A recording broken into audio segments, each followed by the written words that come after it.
ఆ యొక్క వస్త్ర పరిశ్రమలు గార్మెంట్ ఇండస్ట్రీ ఏదైతే ఉందో అది అంతగా డెవలప్ అవ్వలేదన్న సంగతి గుర్తుపెట్టుకోండి. అందుకే మన తెలంగాణ రాష్ట్రానికి సంబంధించిన ఆ స్కిల్డ్ లేబర్ ఎవరైతున్నారో, ఆ నైపుణ్యం గల కార్మికులు అనేవాళ్ళు ఎవరైతున్నారో, ఆ నైపుణ్యం గల కార్మికులందరూ కూడా చూసుకుంటే వాళ్ళందరూ కూడా మహారాష్ట్రకి, గుజరాత్లో ఉన్న పవర్లూమ్ సెక్టార్లో ఏదైతే మనం చెప్పుకున్న ఆ యొక్క చేనేత రంగానికి సంబంధించిన సెక్టార్లో వాళ్ళు అక్కడికి వెళ్ళి అక్కడ వాళ్ళు ఉపాధి అనేది పొందడం జరుగుతుంది. సో మళ్ళీ వాళ్ళని ఏం చేయాలి? రివర్స్ మైగ్రేషన్ అంటే తిరిగి మళ్ళీ ఆ వలసలు అనేది మన రాష్ట్రానికి తిరిగి తీసుకురావాలంటే మన తెలంగాణ రాష్ట్రంలో ఒక మెగా టెక్స్టైల్ పార్క్ లాంటివి ఏర్పాటు చేయాలి, లేదంటే మన యొక్క చేనేత రంగాన్ని మనం ఎంకరేజ్ చేయాలనే ఉద్దేశంతో ఈ యొక్క సంక్షేమ పథకాలన్నీ కూడా ఇంప్లిమెంట్ చేయడం జరిగిందన్న సంగతి గుర్తుపెట్టుకోండి.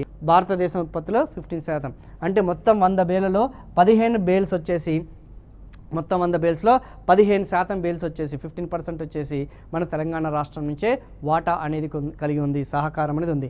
సో 5 బిలియన్ బేల్స్ అనేది మనం ఉత్పత్తి చేస్తున్నాం, ఓకే, ప్రొడ్యూస్ చేస్తున్నాం ఆ యొక్క కాటన్కి సంబంధించింది. అది కొంచెం గుర్తుపెట్టుకోవడానికి ప్రయత్నించండి. అండ్ మిగతావన్నీ కూడా మీకు తెలిసిందే, పోచంపల్లి కత్, గద్వాలు, వరంగల్ డ్యూరీస్, ఓకేనా, గొల్లబామ శారీస్, ఇవన్నీ కూడా మీకు ఆల్రెడీ మీకు కొంచెం అవగాహన ఉందని అనుకుంటున్నాను.